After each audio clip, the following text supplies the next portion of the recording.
MCX traders ध्यान दे। हमें पता है आपको बाजार खुलने के पहले कमोडिटी रिपोर्ट चाहिए। हमें पता है आपको पढ़ी लिखी और समझदार रिसर्च टीम चाहिए। हमें पता है आपको कमोडिटी एक्सचेंज से जुड़ी हर खबर की जानकारी चाहिए। हमें आपकी जरूरत पता है। क्या आपको हमारा नंबर पता है? कमोडिटी ट्रेडिंग सिर्फ कमोडिटी समाचार के साथ। Investments in securities market are subject to market risks. Read all the related documents carefully before investing. Israel Iran के बीच जंग ने अब पूरे मध्य पूर्व को एक बार नए जियोपॉलिटिकल टेंशन की ओर मोड़ दिया है। इजराइल के हमले पर ईरान का जवाब और फिर दोनों तरफ से हमले। इस युद्ध में के भी रूस यूक्रेन की तरह थमने के आसार नहीं है, बल्कि यह लड़ाई लंबी चल सकती है।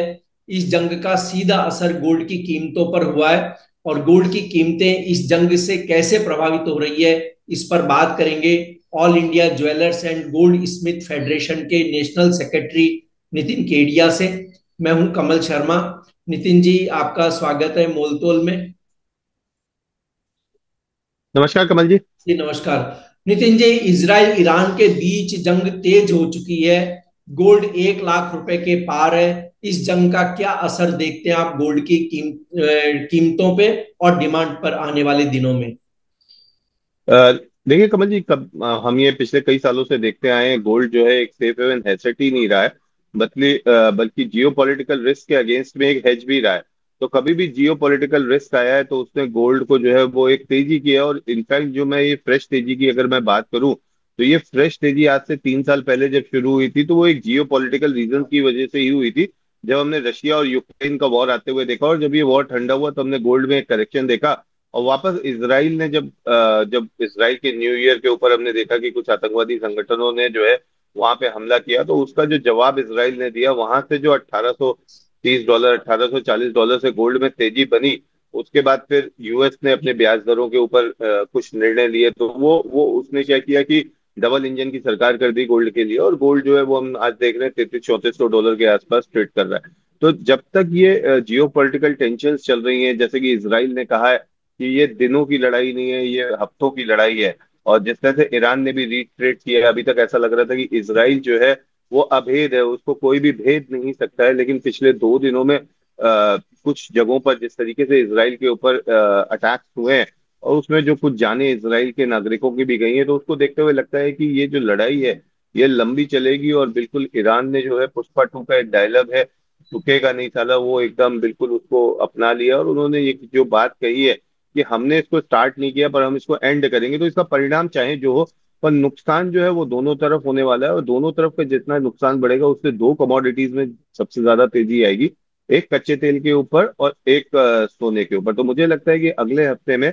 जब यूएस जो है वो मध्यस्थता की कोशिश करेगा, जैसे ट्रम्प ने स्टेटमेंट दिया कि ये वॉर जो है वो अब रुक जाना चाहिए, या मान लीजिए यूएस के रक्षा प्रमुख का एक बयान आया कि यूएस जो है वो अपने एयर फाइटर जेट्स को नहीं भेज रहा है, तो इस तरह की कोशिशें जब होंगी तो हमें प्रॉफिट बुकिंग भी बहुत स्ट्रांग दिखाई देगी। लेकिन ओवरऑल जो है गोल्ड अभी भी जब तक जियो पॉलिटिकल टेंशन चल रही है वो बाय ऑन डिप्स बना हुआ है, और कच्चा तेल भी जो है वो भी बाय ऑन डिप्स बना हुआ है। कमल जी। जी नितिन जी, इसमें जो आपने बात कही ईरान, देखिए ईरान के पीछे रूस का भी हाथ है। रूस ने भी उसे अपना समर्थन दिया है। असल में लड़ाई अब देखा जाए तो ईस्ट और वेस्ट की नजर ज्यादा आ रही है, वनस्पत दो देशों के। और यहाँ पर नितिन जी, आपने जैसे भी कच्चे तेल की बात कही, तो कच्चे तेल की कीमतों में 17% की बढ़त आई है इस अटैक के बाद, जिससे एक देखिए स्पष्ट है कि महंगाई बढ़ेगी। अमेरिका को इजराइल को सपोर्ट करना, तो पूरा खर्चा भी अमेरिका को उठाना है। तो अमेरिका जो 18 तारीख को मीटिंग है फेड की, चाह रही थी कि हम ब्याज दरों में शायद कटौती का संकेत दें, लेकिन अगर महंगाई बढ़ती है तो शायद ब्याज दरों में कटौती लेट हो या फिलहाल टल जाए। तो इसका बुलियन मार्केट पर क्या असर देखते हैं कि किस तरह बुलियन मार्केट इसको लेगा, घटना को? देखिए, बुलियन मार्केट में ऑलरेडी एक जो है वो अनिश्चितता का माहौल बना हुआ है, और जो बुलियन के व्यापारी हैं उनके अंदर काफी एक डर बना हुआ है। तो इसका एक कारण है कि आज बाजार में जो पहले एक अनफिक्स के ट्रेड्स होते थे, अनफिक्स के ट्रेड कैसे होते हैं कमल जी, कि मैंने आज गोल्ड ले लिया एक इंपोर्टर से और उसको 1 किलो का पैसा दे दिया, लेकिन भाव फिक्स नहीं किया। मैं बोला कि भाव जो है वो आने वाले दिनों में फिक्स करूंगा, तो उसमें बुलियन व्यापारी के दिमाग में ये होता है कि 100-200 रुपए नीचे आएगा तो मैं इसको सौदे को काट लूंगा। तो बिल्कुल अनफिक्स के सौदे जो है वो बिल्कुल पूरी तरीके से बंद हो चुके हैं। और जिस तरीके से इसराइल और ईरान दोनों झुकने के लिए रेडी नहीं है, तो बुलियन बाजार ये मान के चल रहा है कि आने वाले दिनों में 3600 3650 के भाव जो है वो हमें देखने को मिल सकते हैं, और 1,03,000 से 1,05,000 तक के भाव जो है वो इंडियन मार्केट्स में भी देखने को मिल सकते हैं। लेकिन इंडियन मार्केट्स में जो है ये डबल वेमी है, क्योंकि उसका कारण क्या है कि अगर अंतर्राष्ट्रीय बाजार में गोल्ड के भाव बढ़ेंगे वॉर की वजह से, तो हमारे यहाँ तो भाव बढ़ने हैं, पर जब भी कभी वॉर लाइक सिचुएशन होती है ना सर, तो क्या होता है, गोल्ड और डॉलर दोनों सेफ हेवन का काम करते हैं। तो हमारी जो मुद्रा है, जो यूएसडी आईएनआर है, उसके भी कमजोर होने की संभावनाएं रहती हैं। तो जब यूएसडी आईएनआर भी कमजोर हो रहा है और जो गोल्ड भी है वो भी, उसके भाव भी बढ़ रहे हैं, तो ये डबल इंजन की सरकार बन जाती है, और जो गोल्ड के तेजड़िए हैं भारतीय बाजारों में खासकर, उनको सबसे ज्यादा फायदा होता है। तो अगर मैं इंडियन मार्केट्स के परिप्रेक्ष्य में बात करूं, तो मुझे लगता है कि अब जो आने वाला ये एक महीना है, मतलब मैं 3 जुलाई 4 जुलाई तक की बात कर रहा हूँ, तो मुझे लगता है ये 3 जुलाई 4 जुलाई तक का ये जो नेक्स्ट 15-20 दिन है, ये अब तक के पिछले 3-4 साल के नेक्स्ट 15-20 दिन होंगे तेजी के हिसाब से। और चूंकि ट्रंप को अगर आप देखो, तो ट्रंप ने जिस समय अपना चुनाव लड़ा था, तो उन्होंने एक वादा किया था कि वो जो है जिस तरीके से वॉर सिचुएशंस होती हैं और उसमें जो यूएस का लॉस होता है इन टर्म्स ऑफ मनी या इन टर्म्स ऑफ रिसोर्सेस, वो उसको होने से रोकेंगे, और वो चाहेंगे कि मिडिल ईस्ट में या कहीं भी जो है वो वॉर सिचुएशन ना बने।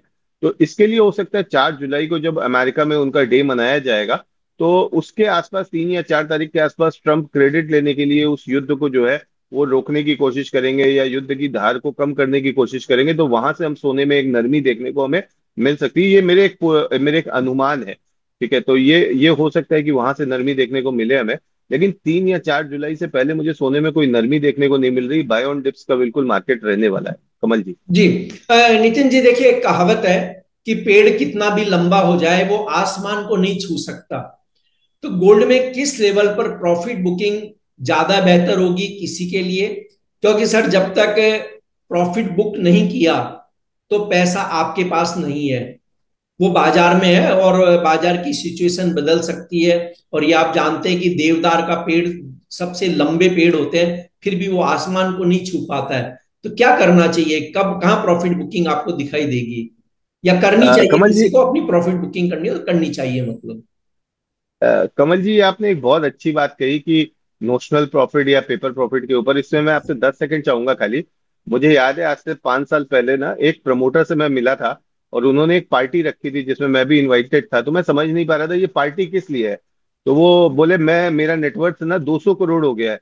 मैंने कहा वाह भाई, क्या किया तुमने जो 200 करोड़ हो गया? बोले मेरी लिस्टेड कंपनी है जिसका मार्केट कैप जो है वो 200 करोड़ हो गया है, तो मैं भी 200 करोड़ का मालिक हो गया। तो मैंने उनको ना, मतलब उनका जोश ठंडा ना हो, फिर भी उनको समझाने की कोशिश करी। देखिए, जब तक ये शेयर्स आपके पास है, ये 200 करोड़ हो जाए, 500 करोड़ हो जाए, 1,000 करोड़ हो जाए, ये किसी मतलब के नहीं है जब तक इसके बदले में आपके पास पैसा नहीं आता। और कुछ ही समय बाद हमने देखा कि वो 20 या 25 करोड़ के मार्केट कैप की कंपनी होगी। तो निवेशकों के लिए ना ये बहुत जरूरी है कि वो बढ़ते बाजार के साथ ना वो अपना प्रॉफिट बुक करें। जैसे पहला लेवल आता है 3507-8 डॉलर का।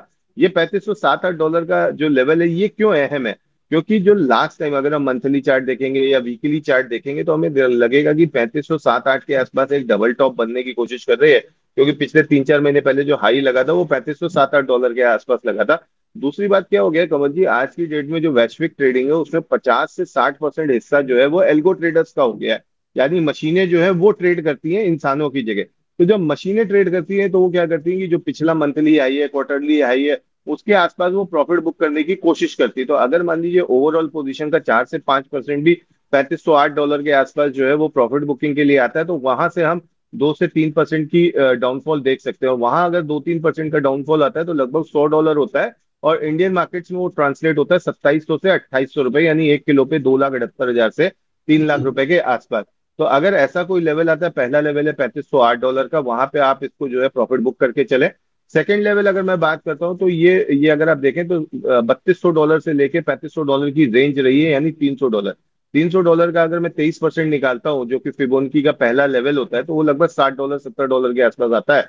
तो मुझे लगता है 3570-78 डॉलर जो होगा वो नेक्स्ट रेजिस्टेंस होगा। और 3578 डॉलर के बाद जो नेक्स्ट रेजिस्टेंस 3670 से 3680 के लेवल्स पे बनेगा।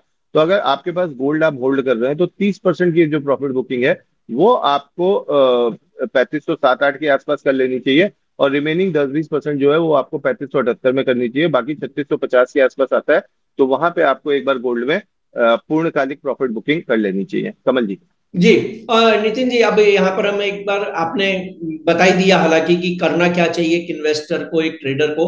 लेकिन फिर भी अगर हम एक ट्रेडर की बात करें जो बिल्कुल डे टू डे ट्रेड करता है, तो उसके लिए आप मध्य पूर्व के इस तनाव के बीच गोल्ड में अगले वीक के लिए क्या रणनीति रखने की सलाह देंगे कि उसका पैसा भी सेफ रहे और कुछ कमाई भी हो?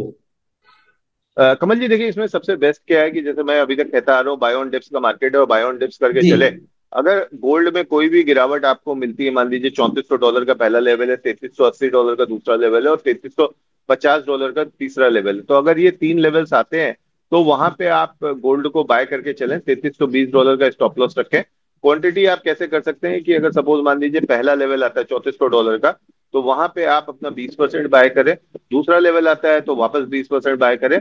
और रिमेनिंग जो 60% है उसमें से 30% जो आप बाय करें वो 3350 के आसपास करें। कभी भी पूरा पैसा एक साथ नहीं लगाना चाहिए। $3320 का आप स्टॉप लॉस लेके चले। और जो टेक्निकल ट्रेडर्स है ये उनके लिए बेस्ट मार्केट है। देखिए, हम सबको पता है कि जियो पॉलिटिकल टेंशन चल रही तो बाजार ऊपर ही होगा। आप 5 मिनट के चार्ट के ऊपर ट्रेड करें। आप 20 और 50 का मूविंग एवरेज लगाएं, 20 का मूविंग एवरेज 50 को क्रॉस करें और उसी समय आरएसआई अगर 50 को क्रॉस कर रही है तो आप बाय करके चले। एटीआर को आप देखें एक घंटे के चार्ट पर, अगर एटीआर $15 का है तो यानी $15 अगर गोल्ड बढ़ता है तो वहां पे आप पहला प्रॉफिट बुक करें। और अगर उसके बाद उसका आधा यानी $60 और बढ़ता है तो आप पूरा प्रॉफिट बुक करें। तो इस तरह से इंडियन मार्केट में आपको 500 से 600 रुपए 1 किलो के 10 ग्राम के पीछे मिल जाएंगे, जो 1 किलो के कॉन्ट्रैक्ट में 50 से 60 हजार रुपए होते हैं। तो चूंकि ये बाजार में वोलेटिलिटी बहुत रहेगी तो टेक्निकल्स जो है वो बहुत शानदार तरीके से काम करेंगे। कमल जी। जी, ये आपने एक देखिए बहुत पूरा चार्ट को खुल करके समझाया।